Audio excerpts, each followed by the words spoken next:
আজকের ভিডিওটা খুবই গুরুত্বপূর্ণ, সবাই একটু মন দিয়ে শোনো। আমরা যারা আধার কার্ড দিয়ে কোনো সাইবারের থেকে হোক, কোনো দোকান থেকে হোক, কোনো ফোনের দোকান থেকে হোক টাকা তুলি না, আধার কার্ডের আঙুলের ছাপ দিয়ে আমরা টাকা তুলতে চাই। এই টাকাগুলো বিশেষ করে বয়স্ক মানুষরা বেশি তোলে। তারা ব্যাংকের ঝামেলা পোহাতে চায় না বা ব্যাংকে গিয়ে লাইনে দাঁড়াতে চায় না, যার কারণে এরা কি করে, পাড়ার মোড়ে কি বাজারে কোনো ফোনের দোকান থেকে হোক, কোনো ছোট্ট একটা মুদিখানার দোকান থেকে হোক, কোনো কম্পিউটারের দোকান থেকে হোক, মানে এরা শর্টকাটে কাজটা করে নেওয়ার জন্য এরকম আঙুলের ছাপ দিয়ে যেখান থেকে টাকাগুলো তোলা যায় এরকম কোনো দোকান থেকে এই টাকাগুলো তোলে। আর এই টাকাগুলো তুলতে গিয়ে যে দোকানদার, এখন সৎ মানুষ তো এই পৃথিবীতে নাই, একদম একদম পরিষ্কার বাংলা কথা, সৎ মানুষ এই পৃথিবীতে আর নাই। ওই যা লাখে একটা পাওয়া যায় তাও ধরার মধ্যে না। তো এই যে যারা টাকা আঙুলের ছাপ দিয়ে টাকা তোলে, যারা তুলতে যাও তাদেরকে বলছি, আমি কোনো দোকানদারকে বলছি না, কারণ তোমাদের বলছি তোমরা কেউ বিশ্বাস করবে না। এই যে আমিও কিন্তু আঙুলের ছাপ দিয়ে দোকানে টাকা তুলি, আমাকেও তোমরা বিশ্বাস করবে না। আমি বলছি যে আমাকে বিশ্বাস করো না তোমরা, আমাদের ঠাকুরনগরের ঘটনা।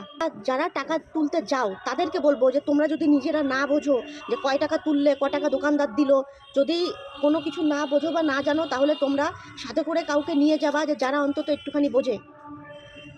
তোমার কোনো আত্মীয় স্বজন হোক, বন্ধু বান্ধব হোক, বা তোমার আশেপাশের কাউকে নিয়ে যাবা যাকে তুমি বিশ্বাস করো যে ক টাকা তুমি তুললে দোকানদার তোমাকে ক টাকা দিল, এইটুকু খালি বোঝার জন্য কাউকে নিয়ে যাবা। তাও যদি না পারো নিতে, তাহলে টাকা তুলে আসার পরে একদিন দুদিন পরে ব্যাংকে গিয়ে অন্তত বইটা আপডেট করে আনবা যে ক টাকা তুমি তুললে। সেটা হয়তো কাউকে বা ব্যাংকে জিজ্ঞাসা করবা যে অমুক দিনে আমি টাকা তুলেছি, আমার কত টাকা তোলা হয়েছে, তাহলে অন্তত বলে দেবে। আমি বলছি কাউকে বিশ্বাস করবা না। আমাদের ঠাকুরনগরের একটা ঘটনা, দুদিনের আগের ঘটনা, একটা বয়স্ক মহিলা যে জানেই না, লেখাপড়া জানে না, সে গেছে টাকা তুলতে, লক্ষ্মীর ভাণ্ডারের হয়তো টাকা জমে গেছে, অনেকদিন তোলে না, তার প্রয়োজন, সে টাকা তুলতে গেছে, বলেছে 3,000 টাকা তুলতে, সে ব্যক্তি 6,000 টাকা তুলেছে, তুলে 3,000 তাকে বুঝিয়ে দিয়েছে আর 3,000 নিজে হাফিস করে দিয়েছে। এইবার পাশের বাড়ির কাউকে একজনকে, চেনা জানা একজনকে বলেছে যে আমি এরকম 3,000 টাকা তুলেছি। সেই ব্যক্তি সেই বই আপডেট করতে গেছে, গিয়ে দেখে যে 6,000 টাকা তুলেছে, কিন্তু ওই ভদ্রমহিলাকে, বয়স্ক মহিলাকে 3,000 টাকা দিয়েছে আর বাকি 3,000 টাকা গায়েব করে দিয়েছে। তারপরে ওনাকে গিয়ে ধরার পরে উনি প্রথমে অস্বীকার করলো, ওনার দোকানে সিসিটিভি ক্যামেরা লাগানো ছিল সেটা দেখাতেও অস্বীকার করে।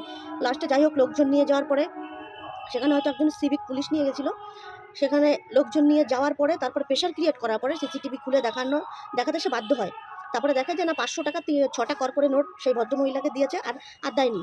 কিন্তু প্রথমে যখন তাকে জিজ্ঞাসা করা হয়েছিল, সে কিন্তু প্রথমে সমানে অস্বীকার করেছিল যে না, উনি 6,000 টাকাই তুলেছে আর আমি ওনাকে 6,000 টাকাই দিয়েছি। কিন্তু সেই ভদ্রমহিলা যে একদমই পড়াশুনো জানে না, সে কিন্তু বারেবারেই বলছিল যে আমি টাকা তুলিনি। তারপরে ব্যাংকের আপডেট, মানে ব্যাংকের বই আপডেট করে তাকে দেখানো হয়েছে, সেখানেও বলছে যে হ্যাঁ আমি 6,000 টাকাই তাকে দিয়েছি, কিন্তু সেই লোক তাকে দেয়নি 6,000 টাকা। তারপরে প্রচণ্ড প্রেশার ক্রিয়েট করার পরে সে সিসিটিভি চালাতে বাধ্য হয়। তারপরে দেখা যায় 3,000 টাকাই দিয়েছে আর 3,000 টাকা হাফিস করে নিয়েছে। তারপরে যাই হোক, যা হওয়ার হয়েছে, ওখানে টাকাটা ফেরত দিয়েছে। আপাতত মনে হয় তার দোকানটা বন্ধ আছে, ঠিক আছে। তো এই রকম অসৎ ব্যক্তি বা অসৎ ব্যবসায়ী চারিদিকে ভরা।